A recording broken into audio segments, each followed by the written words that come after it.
नमस्कार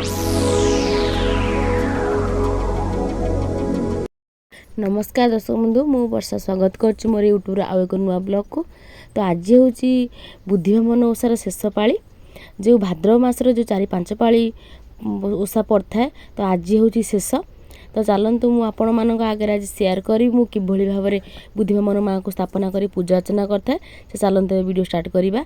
तो मु जो स्थान रे माँ को स्थापना करी से स्थान को भल भाव में गंगा जल पोछि देछि और किछि अरुआ चाउल को बाटिकी एपरी माँ को पाई मु चिता पकई देछि। चिता पकई सारा पर तो किछि गोटे एक पात्र रे मु किछि शुद्ध जल नहीं जाइछि। जल रे किछि गंगा जल पकई देछि, अगुरु पकई देछि, चुआ पकई देछि और गोलाप जल पकई देछि। आमे तो जहाँ भी शिल पता पुआ को आमे जहाँ भी आदि व्यवहार करवा बुद्धिभमन ओषारे। तो से तो शिलपता पुआ को धोया को पड़ो से मुझे पात्र रे किछि पानी नहीं से पानी रे ही सब किछि मिसई देछि। से मु शिल पता को भल भाव में मुझे धोई दउछि। धोई सारा पर आम यहाँ स्थापना करवा आस्थान रे। बुद्धिभमन माँ को मूर्ति केवल हलदी ही आम तैयारी करथाउ। से आमर हलदी को आम बाटी दी था। आग हलदी बाटी सारा पर तांको आस्थान नहीं जाइथाउ और माँ को मूर्ति आम शिल पतारे ही गढ़ी दे था। से आम हलदी बाटिकी आस्थान को नहीं था। शिल पुआ को माँ को जो स्थान रे स्थापना करूँ से स्थान रखीदे।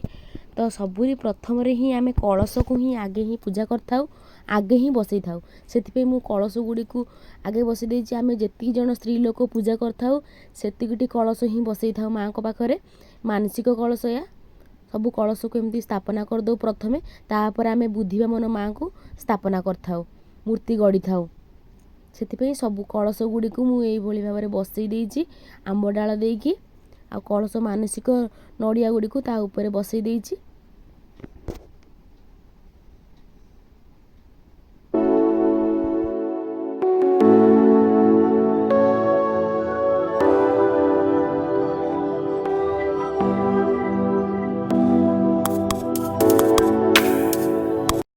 माँ को पाखरे प्रथम आम कजलपाती और लेखनी माँ को पाखरे यहपरी भाव में थोई दी था।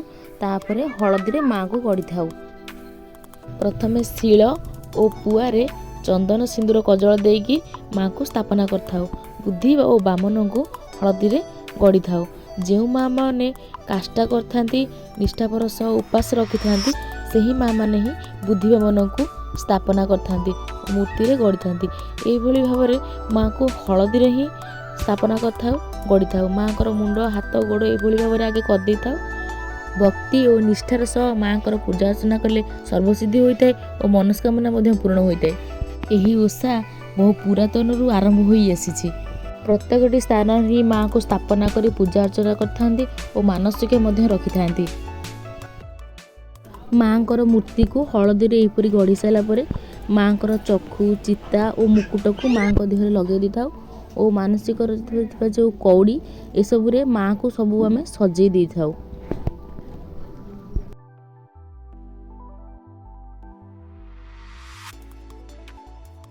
बुद्धिभमन पूजार नियमावली संपूर्ण विरल। एमिति पूजा आपण केउठारे भी देखा मिलबनी। यही ओषा माँ माने पिला मानकर मंगल पाई करथांती। बुद्धिभमन को हलदी एपरी आम गढ़ी साइला पर माँ को वस्त्र दे था और फूल धूप दीपर माँ को एपरी आम सजी दी था और माँ को पाखरे आम भोग लगी करथाउ।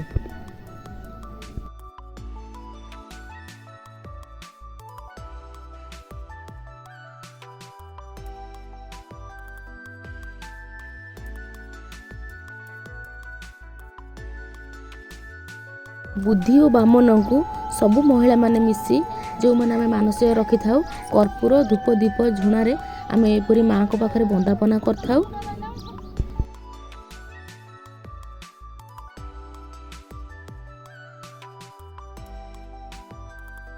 कहुए कि भक्ति और निष्ठार सह बुद्धिभमन पूजा अर्चना कले सर्वसिद्धि होता है और मनस्कामना पूर्ण होता है और परिवार मंगल होता है। माँ को पूजा दुई धूप होता है। प्रथम धूप सकाळ प्रहर होता है और द्वितीय धूप संध्या प्रहर होता है। संध्यारे माँ मैंने आसी बही पड़ी था और माँ को पूजा अर्चना कर भोग लगे था। कर्पूर आଳती धूप नैवेद्य एपरि करिकी माँकर पूजा को संपूर्ण करथांती। बुद्धि जेते कहिण तुनी हेले विमलाई कहउछंती सुण गो बोइले।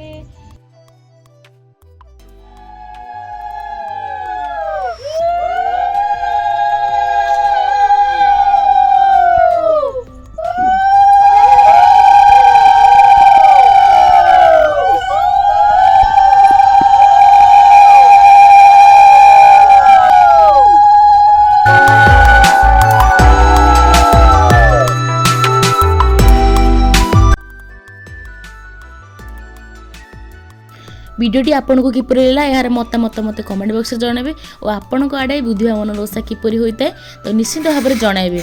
रहुछि नमस्कार।